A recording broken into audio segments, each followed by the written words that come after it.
2 plus 2 equals 1. Really? Look at the standard number line.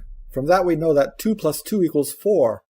Now consider a circle graph with 3 markings. With this, 2 plus 2 equals 1. So for this method, for the first two, we move clockwise from 0 to 2. And then, to add the second two, we continue to move clockwise, pass through 0, and arrive at 1. So 2 plus 2 equals 1.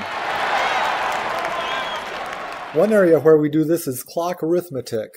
It's so instinctive that we don't even realize we're doing this. But that's exactly what we're doing. It is 7 o'clock. Where will the hour hand be in 8 hours?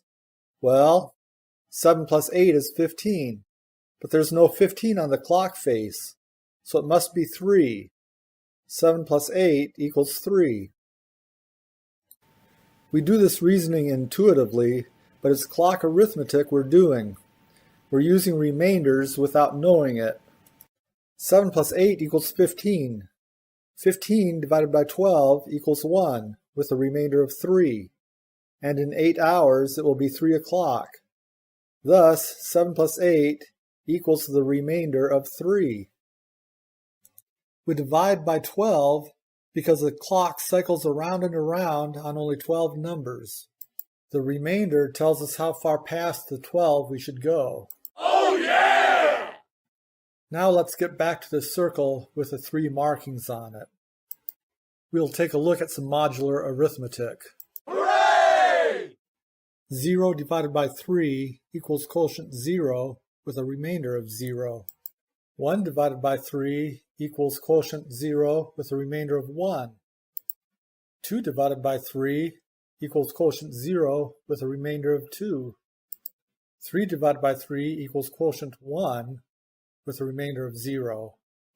4 divided by 3 equals quotient 1 with a remainder of 1. 5 divided by 3 equals quotient 1 with a remainder of 2, and on and on. Now we are seeing a cycle developing here of remainders. They cycle around from 0 to 1 to 2, and again from 0 to 1 to 2, and so on. Typically, when focusing on remainders in modular arithmetic, we say 0 mod 3 equals 0, where mod is division and the answer is the remainder. So 1 mod 3 equals 1, 2 mod 3 equals 2, 3 mod 3 goes back to 0, and so on. Now this arithmetic of circles gets intuitively applied to a whole bunch of areas, not just clock arithmetic. Months on today's modern calendar circle around from January to December and then repeat over and over again. We don't count the number of months that January of next year will be from the beginning of time.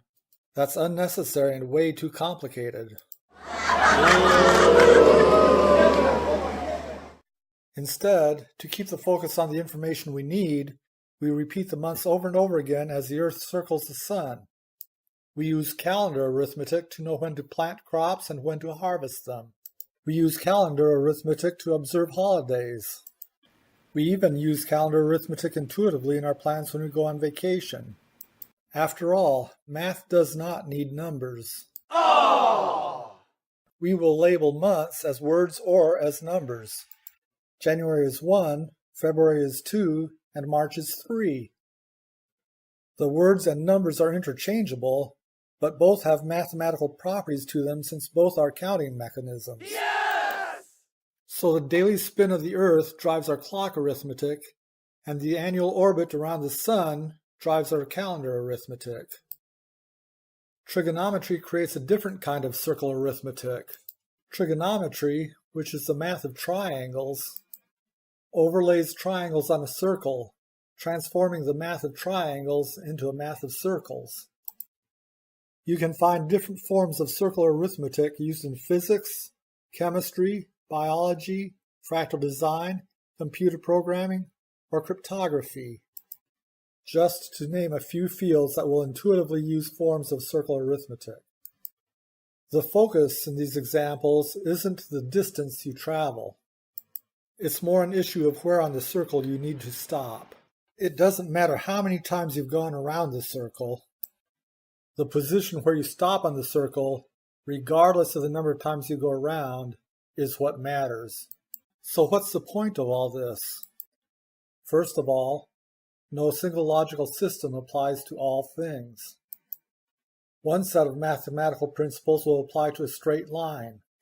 Another set of mathematical principles will apply to a circle. It's the underlying fundamentals that drives the logical system.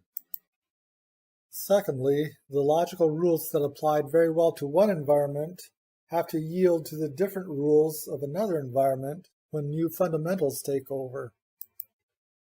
Although different systems of logic will be needed when underlying fundamentals change, this doesn't mean that our whims can pick and choose what rules we want willy-nilly.